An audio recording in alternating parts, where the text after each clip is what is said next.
ඒ hi මංචා කොහොමද? කොහොමද? හොඳයි බං. මම මේ දවස් ටිකේ අප්සෙට් එකකින් ඉන්නේ මේ පාඩම් කරාට කිසිම දෙයක් මතක හිටින්නේ නැහැ. විභාගෙත් අත ලං වෙනවා මෙලෝ දෙයක් මතක හිටින්නේ නැහැ.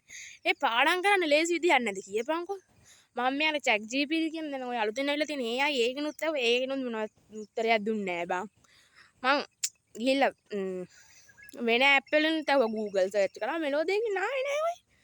තියනද ලේසි විදියක්? තුව නැතුව බං තියෙනවා මේ මගේ ඕන දෙයක් අහන්න මම හැම දෙයක්ම දන්නවා මොකක්ද දන්නවද ඔය ස්ටෙප්ස් 3කින් පාඩම් කරන්න පුළුවන් ස්ටෙප්ස් 3කින් අපේ නංගි තමයි මටත් කිව්වේ මමත් ඒක try කරා ඩේ නියමෙට මතකින්න පළවෙනි එක මේ මනෝවිද්‍යාඥයන්ලු කියලා තියෙන්නේ අපේ නංගි කිව්වා ඩේ හොයනවා ඒක හැම දෙයක්ම ඩේ තියෙන Google එක හැම දෙයක්ම හොයනවා chat GPT නුත් අහන හැම දෙයක්ම අහනවා ඒක නා එයාලා පන්ති මැඩම් කෙනෙක් කියලා තියෙන්නේ මේ මොකද්ද කොහොමද නම් හොයන්න පුළුවන් කියලා කිව්වා.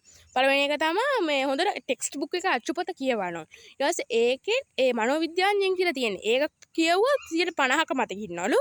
ආය ඔයාලට කැමති නම් ෂෝට් නෝට් ගහ ගන්න පුළුවන්. අවශ්‍ය කරුණු විතරක් දාලා ෂෝට් නෝට් එකක් ගෙවුවම ඒකේ ඒක පාඩම් එහෙම ගෙවුවොත් 75%ක් මතක ඉන්නවලු.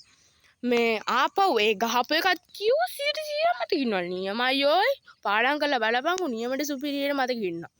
මමත් කරා ඒකෙන් හැමදාම මම පළවෙනියා වෙන්නේ කොහොමද ඉතින් අපේ නාංගිගේ පිහිට තමයි මට ඩෝ thank you මචං මම මේ හොයාගන්න කිසිම ක්‍රමයක් නැතුව හිටිය බං පාඩම් කරන් thank you බට ඔය වගේ යාළුවා තමයි වටින්නේ බං අයියෝ ඔකට thank you කරන්නේ මොකටද බං ඊටවසල මෙව වගේ අනාථ වෙලා දෙන්න පාඩම් කරන්න විදියක් නැතුව ඉතින් දැම්ම මේක try කරලා බලන්න ඔයා ගේ අච්චුපොත කියවලා ඒ වගේම අච්චුපොත කියවන්න මේ ඇත්තටම මනෝවිද්‍යාඥයන් මේක කියලා තියන්නේ මනෝවිද්‍යාඥයන් තමයි මේක සහතික කරලා තියන්නේ ඔයා පොත කියවන්න ඊට පස්සේ එකෙන් ෂෝට් නෝට් එකක් ගහ ගන්න ආපහු ඒ ෂෝට් නෝට් එක කියන්න අර 100% මතක ඉන්න හැමදාම පන්තියේ පළවෙනියා වෙත හැකි එහෙනම් මගේ channel එක subscribe කරන්න අමතක කරන්න එපා හැමදාම මේ වගේ වීඩියෝ එකකින් හමු වෙමු bye